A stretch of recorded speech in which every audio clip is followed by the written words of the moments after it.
నమస్కారం. Star hospital సుఖీభవకు స్వాగతం.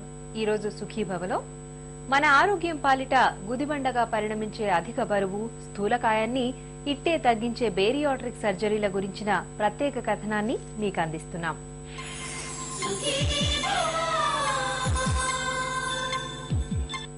అధిక బరువును, స్థూలకాయాన్ని తగ్గించుకోవడానికి మనలో చాలా మంది చేయని ప్రయత్నం అంటూ ఉండదు. ఆహారంలో ఎన్ని జాగ్రత్తలు తీసుకున్నా, ఒక పూట తిండి మానేసినా, నిత్యం వ్యాయామం చేస్తున్నా బరువు తగ్గడం అనేది తీరని కలగానే ఉంటుంది. ఎన్ని ప్రయత్నాలు చేసినా బరువు తగ్గని వారికి ఇవాళ చక్కటి సర్జరీలు అందుబాటులో ఉన్నాయి. బరువును తగ్గించే ఈ ఆపరేషన్లను బేరియాట్రిక్ సర్జరీలుగా పిలుస్తారు. ఈ సర్జరీల మూలంగా బరువు తగ్గడంతో పాటు మధుమేహం అదుపులోకి రావడం, బీపీ నియంత్రణలో ఉండటం వంటి సానుకూల ఫలితాలు కూడా కనిపిస్తున్నాయి. సర్జరీలతో బరువు తగ్గడం గురించిన ప్రత్యేక కథనాన్ని ఇప్పుడు చూద్దాం.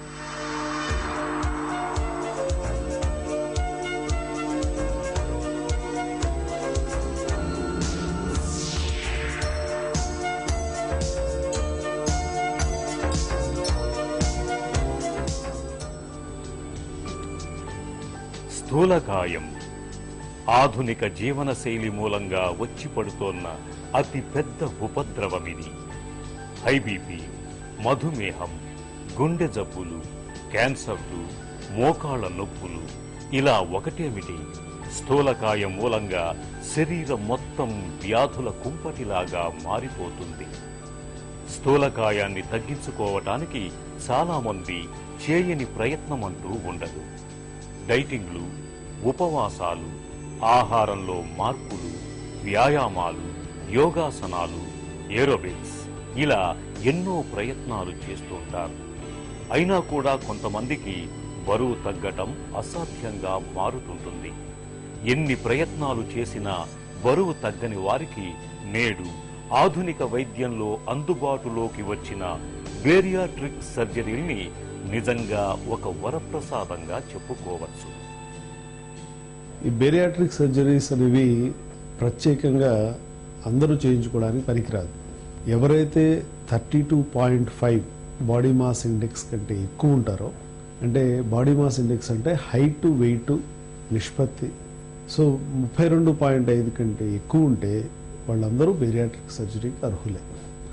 అయితే వాళ్ళకున్నటువంటి బాడీ మాస్ ఇండెక్స్ని బట్టి రకరకాల సర్జరీలు ఉన్నాయి. ఇందులో 5 నుంచి 6 రకాల సర్జరీ పద్ధతుల్ని అమలు చేస్తూ ఉంటాం. అందుకని మనం ఏ టెక్నిక్లో ఎవరు బాగా తగ్గుతారు అనే దాన్ని బట్టి అది సిఫార్సు చేయడం జరుగుతుంది.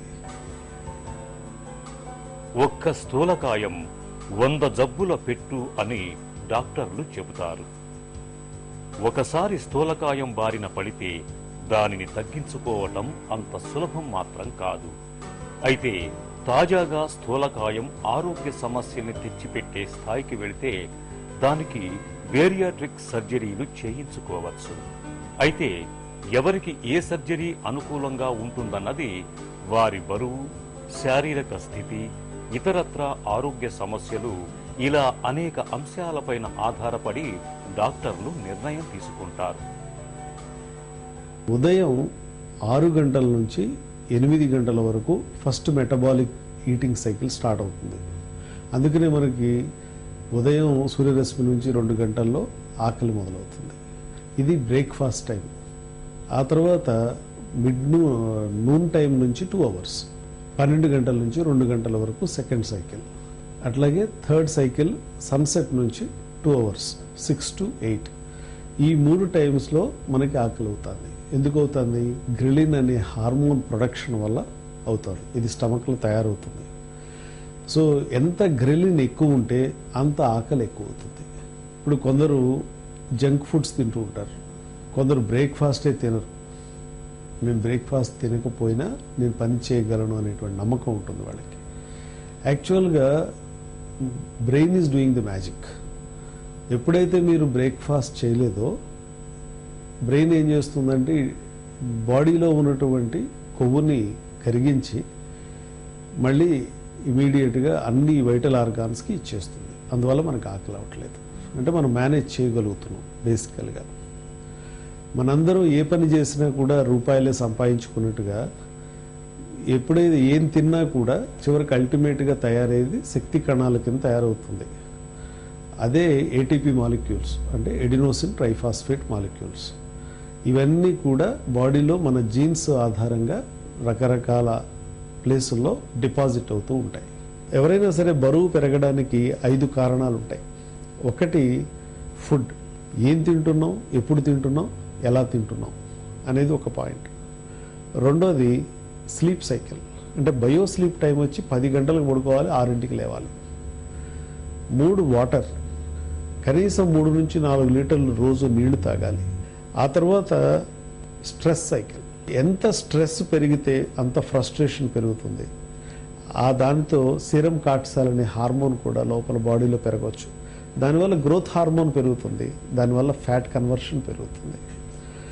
అట్లాగే మెటబాలిక్ సైకిల్ ఎట్లా ఉంది, హార్మోన్స్ ఎట్లా ఉన్నాయి, ఇవన్నీ కూడా ముందు తెలుసుకోవాలి. తెలుసుకున్న తర్వాత దానికి సంబంధించినటువంటి పరీక్షలన్నీ కూడా చేయించుకోవాలి. సో దానితో సర్జన్ కూడా కరెక్ట్ పాత్వే గైడ్ చేయడానికి అవకాశం ఉంటుంది. అధిక బరువు స్థూలకాయంతో బాధపడే అందరూ ఈ బేరియాట్రిక్ సర్జరీలను చేయించుకోవచ్చా? బరువును తగ్గించే సర్జరీలు ఎలా ఉంటాయి, ఎన్ని రకాలుగా ఉంటాయి, సర్జరీలతో బరువు తగ్గడం గురించిన మరిన్ని వివరాల్ని ఒక చిన్న విరామం తర్వాత తెలుసుకుందాం.